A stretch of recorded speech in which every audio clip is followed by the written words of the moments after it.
ভাই না কাম কাজ নাই ভাবতেছি কি করব এইভাবে তার জীবন চলবে না বুঝছো মামা উপায় টুপায় আছে তোর মাথায় একটা বুদ্ধি আইছে ব্যবসা করতে পারি ব্যবসা করতে কইলে তো পুঁজি টাকা পয়সা লাগে নাকি ঠান্ডা ব্যবসা এতে কোনো পুঁজি নাই এই ঠান্ডা ব্যবসা এই ঠান্ডার ব্যবসা করতে টাকা পাবি কোথায় এই ঠান্ডা পাবি কোথায় বাংলাদেশে ঠান্ডা আছে না মানে বুঝলাম না কি কইতে চাই গুই হাব কই আমরা চালাই দেব ইনকামে চলবে আর বাইরে টিকতা কি কইছ গুলশাপ মানুষ খাইবে শুনেন মামা কেউ কি বসবে আমরা গুই হাব চালাইলে কেউ বসবে না আর দুনিয়ায় তো সেই চলতে আছে আমরা আইনা জবই দিয়ে আমরা কেজি হিসাবে বেচে দিই না অবশ্য কথা খারাপ কর না ভাই না তুই মাথা গোবরা থাকলেও তার সাথে দুইটা বুদ্ধি দাও কাম আর দুইটা দাও আমার বাস দাও দুইটা বুদ্ধি সব মাইন্ডে নেবেন না ওই তাইলে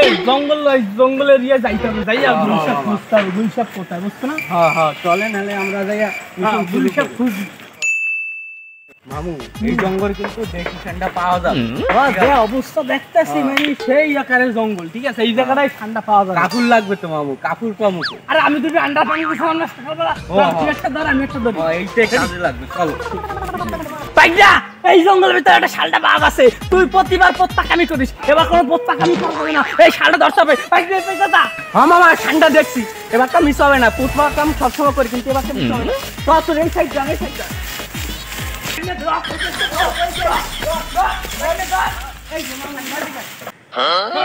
মামা পাইছি চল রাইট নেই রে ব্যস্ত হবে তাই হ্যাঁ চল এই ভালো মাংস আছে ঠান্ডা ভাই এই কির গোস ঠান্ডার মাংস ভাই ঠান্ডার মাংস বাংলাদেশে ঠান্ডার মাংস হলো কই আমার মামু কাফিলের ছেলে হলো আমার মামুর বন্ধু আচ্ছা তার জন্য আমার মামুর কাছে হলো কাফিলের ছেলে ঠান্ডার মাংস পাঠাচ্ছে আমার মামুরে খাইতে সেগুলো হলো আমরা বিক্রি করতেছি নেবেন আপনি নেবেন হ্যাঁ ভাই নিমু তো আমার পরিবারের লোক অনেকদিন ধরে ঠান্ডার গোশ খাইতে চাচ্ছে তা বাংলাদেশে পসিবল হয় না তা ভাই দাম কত 500 টাকা কেজি 500 টাকা কেজি তাও আবার বাংলাদেশে যাক আমার আপনি 3 কেজি দেন ওই যে ভাই ভালো পিসগুলো না আপনাকে দিতে আছে কিন্তু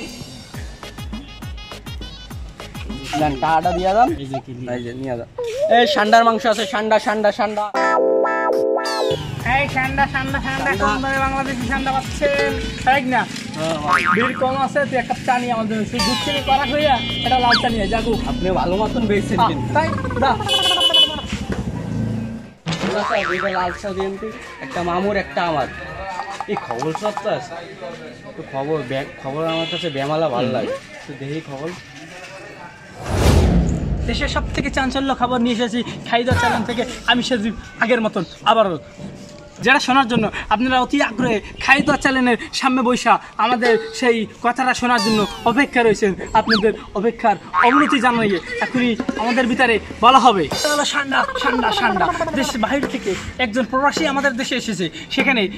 উনি ঠান্ডা খেতে চেয়েছিল তা আমাদের বাঙালিরা কিছু বদমাশ বাঙালিরা আছে সে ঠান্ডার বদলে আমাদের বাংলাদেশি ঠান্ডা যেটাকে বলা হয় গুলশাপ সেটা রান্না করে সেই লোককে খাওয়ানোর পরে সেই লোক অসুস্থ হয়ে গেছে এখন সে তো অসুস্থ হয়েছে কিছু বাটপাররা কিছু প্রতারকরা আমাদের বাংলাদেশে এই গুলশাপের মাংস ঠান্ডা মাংসকে বেচছে যেমন ধরেন আগামীকালকে রাত্রে যেটা হয়েছিল এক ফ্যামিলিতে 4 জন ওই যে ঠান্ডার গ্রস্ত ভাইবা সে আপনার যে গুলশাপের গোস্ত নিয়ে রান্না করেছে তারপর খাইয়া সবাই মরে গেছে দেশে একটা হইসই রয়েছে গরমের ভিতরে একদম গরম খবর নিয়ে এসেছি আমাদের খাইদা চ্যানেলের পক্ষ থেকে তো যেটা বলতে চাচ্ছি আমরা সেটা হলো আমরা চাই আপনারা দেশের সরকারি প্রতিষ্ঠানকে পুলিশদেরকে এই যে বাটপারদের ধরার জন্য সাহায্য করুন যে যেখান থেকে পারছেন এই বাটপারদেরকে ধরার জন্য সাহায্য করবে ধন্যবাদ এই ভিডিও শেষ করে আমরা নতুন ভিডিও নিয়ে আবার আসবো দেশের আপকামিং আপডেট নিয়ে ততক্ষণ আমাদের খাইদা চ্যানেলের পাশে থাকুন সাথে থাকুন ধন্যবাদ আমি সজীব আবারও যাচ্ছি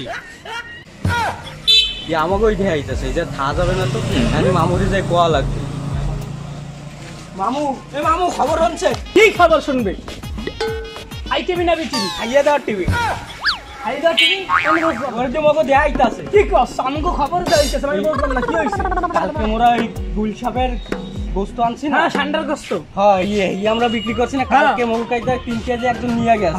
নিয়ে যাওয়ার পর হারা 4 জন রাইতে মারা গেছে কি কস সেটা খবরে দেখাইতেছে আর মগো পুলিশে খুঁজতে আছে না রে ভাই যে থা যাবে না চলেন তুই বারবার প্রত্যাখ্যান করিস ওই দাঁড়ান না ভ্যান্ডা নিয়ে যায় তোর জীবন নেই না ভ্যান্ডা পর